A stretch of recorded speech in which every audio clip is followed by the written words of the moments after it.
2 ATS after the Sundering. Orbiting the planet of Engarth, third planet of the Ostratella star system.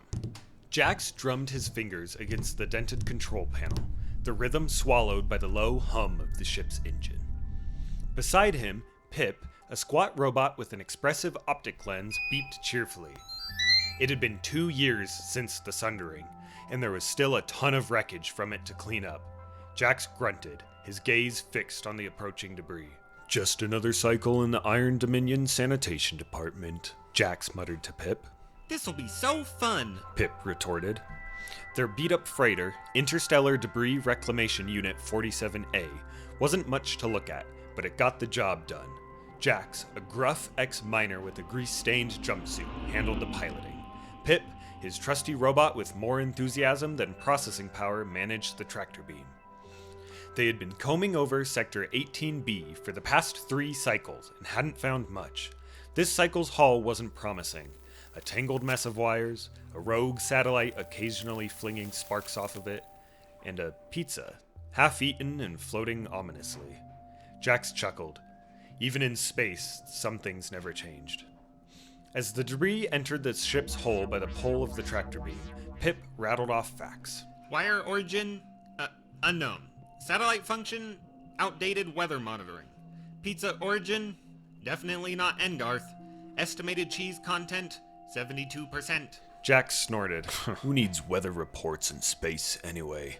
And that pizza, probably jettisoned by some rich space captain on a diet. As Jax steered the IDRU-47A around an asteroid to find more debris, a glint caught his eye. A small escape pod, adrift and silent. Jax's gaze met Pip's optical lens, both reflecting the silent question, do we intervene? The silence stretched, filled only by the hum of the engine and the gnawing ache of curiosity in Jax's gut. Finally, a wry grin flickered across his weathered face. Who needs another cycle spent wrangling scrap metal anyway? He said to Pip, turning the IDRU-47A on a new course towards the pod. As the ship approached, Pip got to work. Engaging tractor beam. The pod started drifting silently towards them and gently entered the wide open door on the front of the IDRU-47A. Once the pod was inside the ship, Jax and Pip rushed to the cargo hold. With the press of a button on the outside of the pod, it groaned open, revealing a young woman, pale and unconscious. Clutched in her hand was a data chip that looked like it was manufactured by the Celestial Accord. But the Accord was destroyed 2 years ago during the Sundering. Had she been floating out in space for that long?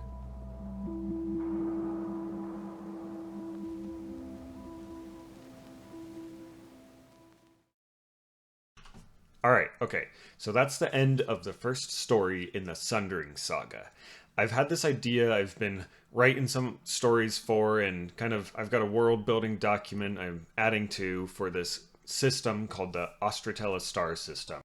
It has these Weaver star nexus thing in the center of the solar system. It's these 4 stars that the solar system draws energy from for everything they need. And this is the first story in it. So it's the Sundering is this big cataclysmic event that you'll learn about later in other videos. And this takes place 2 years after that with this garbage man spacefarer and a mysterious woman he finds while working for the Iron Dominion, this oligarchy that took over after the Sundering. Yeah, so I want to make models and dioramas that take place in this universe.